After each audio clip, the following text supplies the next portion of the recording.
What's up guys, Duarte here with another Marvel Strike Force video, and today we are going to take a look at the X sneak peek day number 2. Day number 1 was pretty much irrelevant, but X sneak peek, and we are going to take a look at Iceman, which is going to be one of the new X-Men characters that will be added to the game.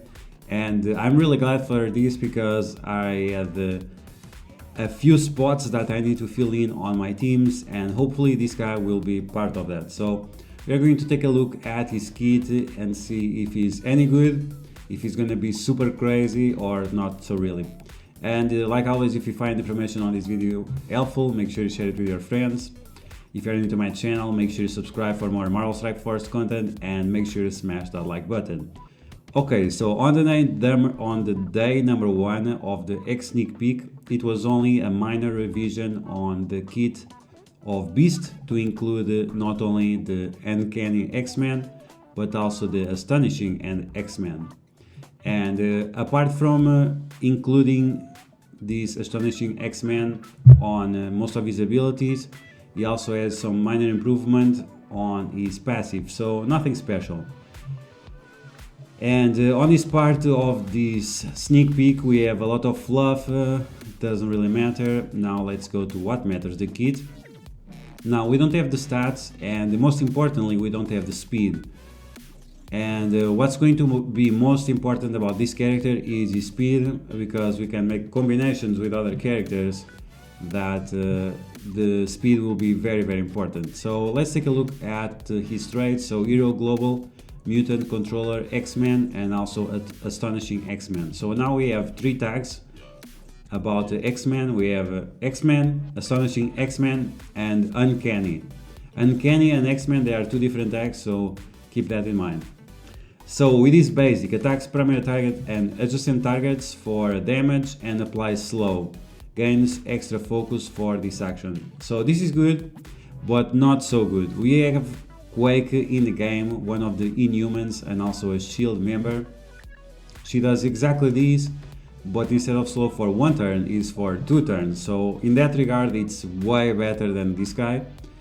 But unlike Quake, which has very trashy focus, at least this guy gets a little bit more focus on his ability.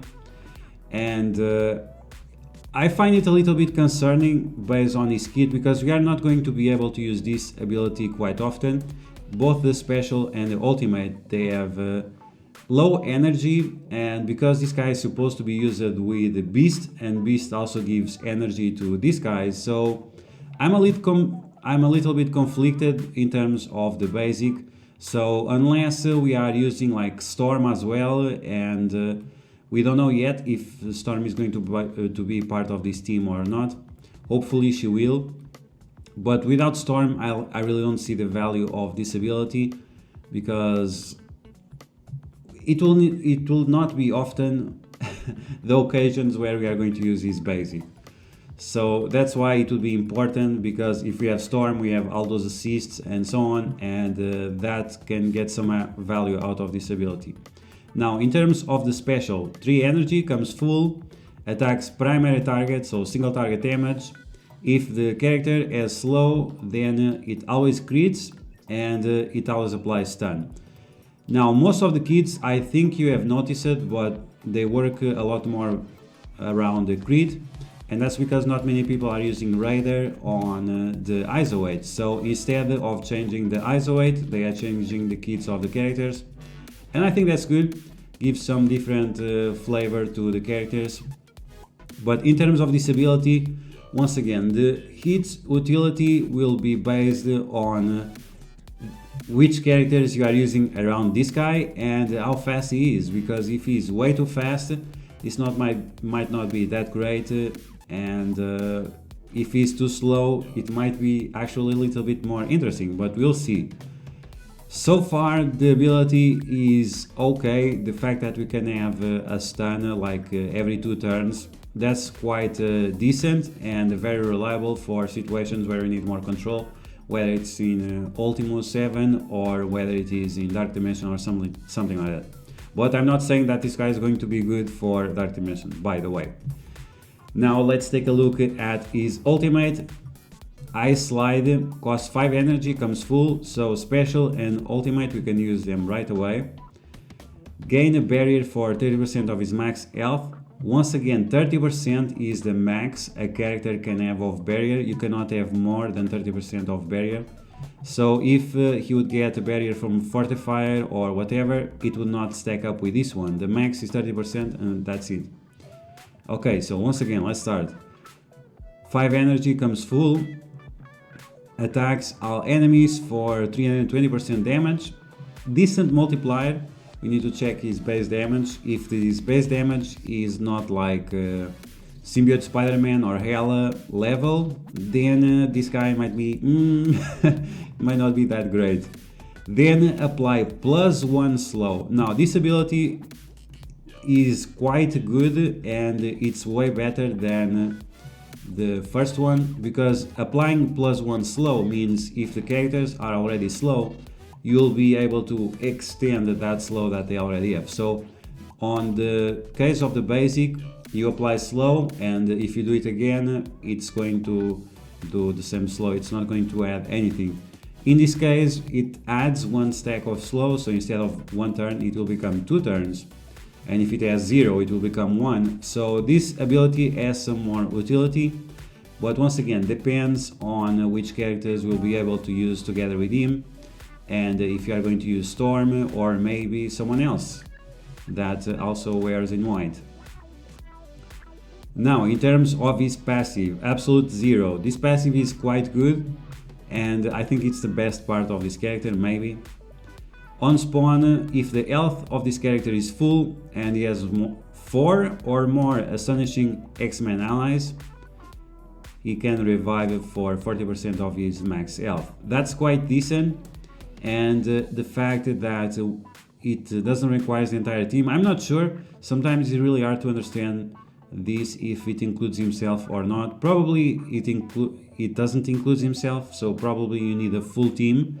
So maybe you'll lack a little bit of flexibility because of this, but maybe they are applying this tag of Astonishing X-Men to characters that right now are not X-Men, so we'll have to wait and see.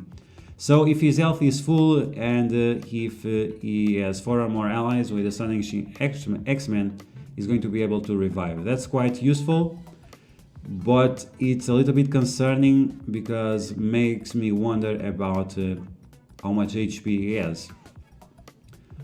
On enemy slow, barrier self for 5% of this character's max health. So once again, this is not going to stack with his 30%.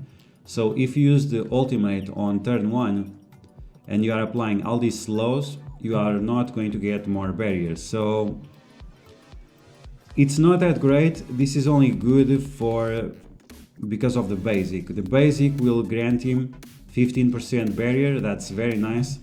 But once again, what you are getting from the ultimate is not going to be affected by this part of his passive.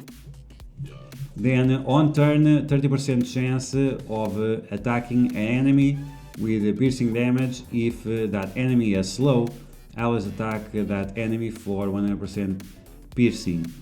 So what I assume is that on turn he can attack one enemy if they are slow, and if not, they have 30% chance. I hope that's it, but if it would if it would attack every single enemy, that would be way better.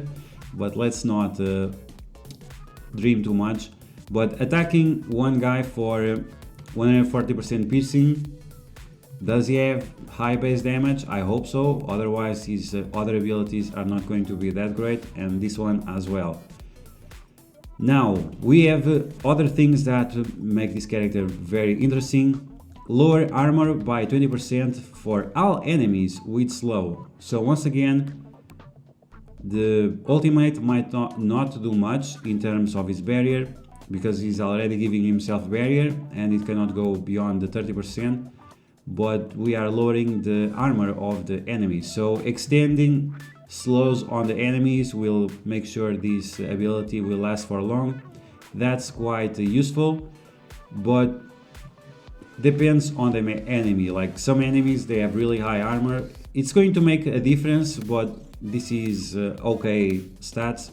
It's not as powerful as lowering the speed like Emafrost or something like that. It's still useful. It's still going to increase the damage output of his team, but to which extent we don't know. We have to wait and see. And lastly, we have in raids lowered the damage by 30% for all enemies with slow, and this is just massive.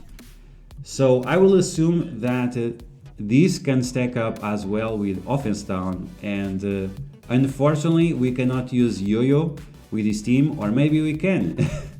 Maybe we can, but if you use yo-yo we'll lose this ability. Is that going to be a problem? Maybe not. Maybe that's not going to be a problem, but it's going to be very interesting to see this ability in action. Lowering the damage of the enemies by 30% is just massive. We already have this experience with yo-yo. Applying offense down, that's around 50% lower damage, and now we have extra 30% damage. That's just huge. And this guy will probably be very viable in raids. I'm not sure if he's going to be as good as yo-yo, but maybe there will be a situation where you must have two of them together because the damage output of the enemies is like insane or something like that. So yeah, I can see some hybrid potential on this character. We could have, for example, a team with Emafrost that also applies slow, and then he can extend with his ultimate, granting 2 turns slow, and that will lower the armor of the enemies and also lower their damage. Then we can also have a Black Bolt, because why not? And then we could have Yo-Yo, and then maybe Beast, who knows, because Black Bolt is a blaster and he highly benefits of that offense up that Beast can grant. But this is just a possibility that we are wondering for now. But there is huge potential with this character, and I'm really excited for him. Now, is it going to be worth investing hundreds of dollars? Probably not. Is not one. I'm not sure yet if he breaks the game or not. It's all based on his speed, but we'll check that in the future whenever we have more details. We have a few clips, or we have a small clip of his animations in action. Let's put this a little bit lower. The animations are very good. I just don't like the way the character looks. I think it looks very weird, but sure, whatever. Maybe we'll see something similar in the future whenever they release Silver Surfer. But yeah, the animations are good. It's just a character that I don't like so much. But you guys let me know your thoughts below. You think this guy is going to break the game in terms of raiding? What potential teams you can see him being used on? You think it's better to use him with the X-Men, Astonishing, or to use some hybrid team? Let me know in the comments below. And like always, if you like this video, you know what to do. Smash that like button like a boss. If you're new to my channel, make sure you subscribe. If you find the video entertaining, helpful, make sure you share it with your friends, and I'll catch you guys later.